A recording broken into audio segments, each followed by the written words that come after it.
So చాలా మంది కూడా ఇప్పుడు ఏపీ డిప్లొమా ఎగ్జామ్స్ రాసున్నారు. ముఖ్యంగా ఫైనల్ ఇయర్ వాళ్ళు. మరి నెక్స్ట్ వచ్చేసరికి ఇంజినీరింగ్‌లో జాయిన్ అవుతారు కదా! బీటెక్ లాటరల్ ఎంట్రీ కింద డైరెక్ట్‌గా సెకండ్ ఇయర్‌లో జాయిన్ అవుతారు కదా! సో వీళ్ళందరికీ ఇప్పుడు పాలిసెట్ రాసున్నారు. దాని ప్రిలిమినరీకి వచ్చేసరికి గత వారం రిలీజ్ అవ్వటం అయితే జరిగింది. అంటే 27వ తారీఖు ఏమో రిలీజ్ అయింది. అయితే చాలామంది అడుగుతా ఉన్నారు. ఇప్పుడు బీటెక్‌లో కౌన్సెలింగ్‌లో సీటు గ్యారంటీగా వస్తదా? ఈ ఏపీ డిప్లొమా స్టూడెంట్స్‌కి ఫ్రీగా రీయింబర్స్‌మెంట్ బేస్డు. ఇంకోటి రాకపోతే ఏం చేయాలి? అసలు బెస్ట్ ర్యాంక్ ఎంత యూనివర్సిటీలో సీటు కావాలంటే అని చెప్పేసి అడుగుతా ఉన్నారు. ఇంకా కొంతమంది అడుగుతా ఉన్నారు. ఈ బీటెక్ ఎలా ఉంటుందండి? డిప్లొమా లాగే ఉంటుందా? అసలు దాని ప్రాసెస్ ఏంటి? దాని గురించి కూడా అడుగుతా ఉన్నారండి. దాని గురించి ఇప్పుడు చెప్పదలిచాను. ముందుగా అయితే ఇంతవరకు ఈ ఛానల్ సబ్స్క్రైబ్ చేసుకోని వాళ్ళు ఎవరన్నా ఉన్నట్టయితే సబ్స్క్రైబ్ చేసుకొని ఈ వీడియోని లైక్ చేసి షేర్ చేయండి. మీకు గనక నాతో మాట్లాడాలనుంటే కాల్ మీ 4 ద్వారా కాల్ చేయండి. తెలుగు ఇంజనీరింగ్ ఎడ్యుకేషన్ టెలిగ్రామ్ ఛానల్లో జాయిన్ అవ్వండి. ఈ వీడియోకు హైప్ ఇవ్వండి. ఇక డిప్లొమా ఛానల్ ఉంది, అది కూడా జాయిన్ అవ్వండి. బీటెక్‌లో జాయిన్ అవుతారు అనుకుంటే తెలుగు ఇంజనీరింగ్ ఎడ్యుకేషన్ టెలిగ్రామ్ ఛానల్లో జాయిన్ అవ్వండి. ఇక టాపిక్‌లో పెడితే ముందు పాలిసెట్ ర్యాంకులు ఎంత రావాలి ఏంటి దాని గురించి మాట్లాడుకుందాం. ఆ తర్వాత బీటెక్ ఎలా ఉంటుందో మాట్లాడుకుందాం. సో ఇప్పుడు పాలిసెట్ చూసుకున్నట్టయితే మీకు ఈ సంవత్సరం కాంపిటీషన్ అనేది హెవీగా ఉంటుంది. అది ఎందుకు చెప్తున్నానంటే ఇప్పుడు బయట డిప్లొమా మీద జాబులు చేసుకునే వాళ్ళ సంఖ్య చాలా తక్కువే ఉంది. అంటే డిప్లొమా చేసి దుబాయ్ సైడ్ కువైట్ సైడ్ వెళ్ళొచ్చా అంటే ఖచ్చితంగా అయితే వెళ్ళొచ్చు. కానీ ఇప్పుడు జరుగుతున్న పరిణామాల వల్ల ఎవరు కూడా అటు సైడ్ వెళ్ళట్లేదు. ఎక్కువ శాతం కువైట్ అటు సైడ్ ఉంటున్నాయి కాబట్టి గల్ఫ్ కంట్రీస్లో ఈ సంవత్సరం వెళ్ళేదానికి మొగ్గు చూపట్ల. అందుకని చెప్పేసి పాలిసెట్ చాలా మంది కూడా రాశారు. దాన్ని బట్టి మీరు అర్థం చేసుకోవచ్చు ఎంతమంది బీటెక్ లాటరల్ ఎంట్రీ సీట్ కోసం ట్రై చేస్తూ ఉన్నారు. అయితే మీకు వచ్చేసరికి యూనివర్సిటీలో సీట్ రావాలంటే 100 లోపే ర్యాంకు రావాల్సి ఉంటుంది. కేటగిరీ అన్నీ కలిపి చెప్పాను. అంటే ఇక కేటగిరీ వైజ్లో బట్టి అందులో 100 లోపు తగ్గుతూ ఉంటుంది. ఓకేనా? సీట్ వస్తుంది. అయితే ఇక్కడ ఏంటంటే మీరు గమనించాల్సిన విషయం ఏంటంటే ఇప్పుడు ఇంజనీరింగ్లో బీటెక్ మీరు డిప్లొమా ద్వారా కనుక జాయిన్ అయినట్టయితే డైరెక్ట్ సెకండ్ ఇయర్కి వెళ్తారు కదా. సో వాళ్ళని లేటరల్ ఎంట్రీస్ అంటారు. అయితే మీకు బీటెక్ రెగ్యులర్ ఇంటర్ ద్వారా వచ్చే వాళ్ళని రెగ్యులర్ వాళ్ళు అంటారు. అంటే ఫస్ట్ ఇయర్ నుంచి చదువుతారు. వాళ్లకు కౌన్సిలింగ్లో వచ్చేసరికి 60 సీట్లలో 42 సీట్లు వాళ్ళకు ఉంటాయి. మిగతా 18 సీటు కౌన్సిలింగ్ ద్వారా మేనేజ్మెంట్ ద్వారా ఫిల్ చేస్తారు. కానీ లాటరల్ ఎంట్రీ వాళ్ళకు వచ్చేసరికి ఏంటంటే సెకండ్ ఇయర్లో ప్రతి 60 సీట్లకు ఒక 6 సీట్లు మాత్రమే కౌన్సిలింగ్లో ఉంటాయి. ఆ 6 సీట్లలో బీసీలు, ఎస్సీలు, ఎస్టీలు, ఓసీలు, ఓబీసీలు ఇలా డివైడ్ చేస్తారు. ఇప్పుడు ఈడబ్ల్యూఎస్ అని కొత్తగా వచ్చింది కాబట్టి దాన్ని కూడా డివైడ్ చేస్తారు. ఓకేనా? సో దాన్ని బట్టి ఆ కౌన్సిలింగ్లో సీట్లు ఫుల్ అవుతాయి. 120 సీట్లు ఉన్నాయి అనుకోండి. ఆ బ్రాంచ్కి నేను చెప్పేది triple E branch, CSC branch అనుకోండి. సిఎస్సిలో 120 సీట్లు ఉన్నాయి అనుకోండి. 6 + 6 12, 180 ఉంటే 6 + 6 + 6 18 కౌన్సిలింగ్ సీట్లు ఉంటాయి. ఇక మేనేజ్మెంట్ అంటారా అన్లిమిటెడ్ ఉంటాయి. అవి కూడా రెగ్యులర్ ద్వారా ఫిల్ కాని సీట్లు. ఇంకా అంతకు మించి పెంచుకోవాలి కాదండి. అఫిలియేషన్లో తెచ్చుకున్నవే ఉంటాయి మనకు. ఓకేనా? సో అయితే ఇక్కడ ఏంటంటే మీరు గమనించాల్సింది ఈ 60 సీట్లు 6 సీట్లు ఏవైతే ఉన్నాయో 60 సీట్లు ఫుల్ అయిపోయినాయి అనుకోండి.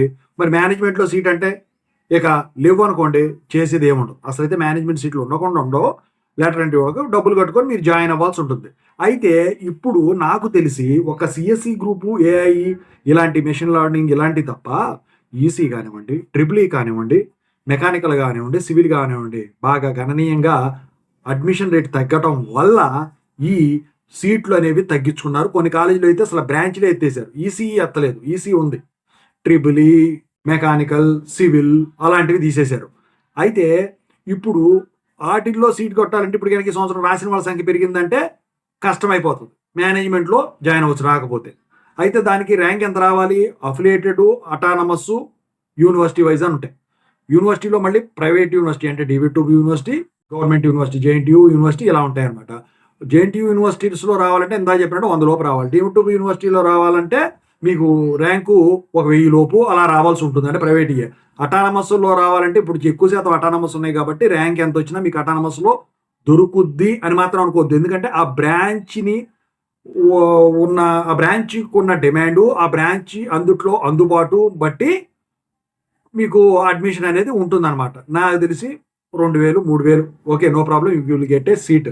ఇక అఫిలియేటెడ్‌కి వచ్చేసరికి ఏంటంటే చాలా అసలు ఒకట్లో పదుల సంఖ్యలోనే ఉన్నాయి కాబట్టి, ఇక అఫిలియేటెడ్‌లో కొన్ని బ్రాంచ్‌లు కూడా లేవు కాబట్టి, ఇక ఎంతొచ్చినా కూడా మీకు అఫిలియేటెడ్‌లో సీట్ దొరుకుతుంది. ఇది అడ్మిషన్స్ పరంగా. ఇక బీటెక్ ఎలా ఉంటుంది? బీటెక్ వచ్చేసరికి ఏంటంటే, ఇంటర్ ద్వారా వచ్చేవాళ్ళేమో 4 సంవత్సరాలు 8 సెమిస్టర్లు చదువుతారు. కానీ మీరు బీటెక్ డిప్లొమా ద్వారా వస్తున్నారు కాబట్టి second year, third year, fourth year 3 రోళ్ళు 6 సెమిస్టర్లు చదువుతారు. అయితే బీటెక్‌లో ఏపీలో వచ్చేసరికి ఇప్పుడున్న రెగ్యులేషన్ ఏంటంటే నడిచేది R23 నడుస్తుంది. మరి R26 కింద ఏమన్నా కొత్త రెగ్యులేషన్ తీసుకొస్తారేమో చూడాలి గానీ, ఒకవేళ తీసుకొచ్చినా, తీసుకురాకపోయినా కూడా మీకు 4-2లో సబ్జెక్టులు ఏమి ఉండవు. ఓన్లీ ప్రాజెక్ట్ ఉంది. R20కి అలాగే ఉంది. R23 కూడా అలా ఉంది. అయితే మీరు చదవాల్సింది ఏంటి? 2-1, 2-2, 3-1, 3-2, 4-1. సెమ్‌కు 6 సబ్జెక్టులు, 2 ల్యాబ్‌లు ఇలా ఉంటాయి. ఆ తర్వాత సెమినార్సు, కమ్యూనిటీ సర్వీస్ ప్రాజెక్ట్ 2-2లో తర్వాత సమ్మర్‌లో, ఆ తర్వాత ఇంటర్న్‌షిప్ 3-2 తర్వాత ఆన్‌లైన్‌లోనో బయటో, ఆ తర్వాత 4-2లో ఫైనల్ ప్రాజెక్టు ఇలా ఉంటదండి. ఓకేనా?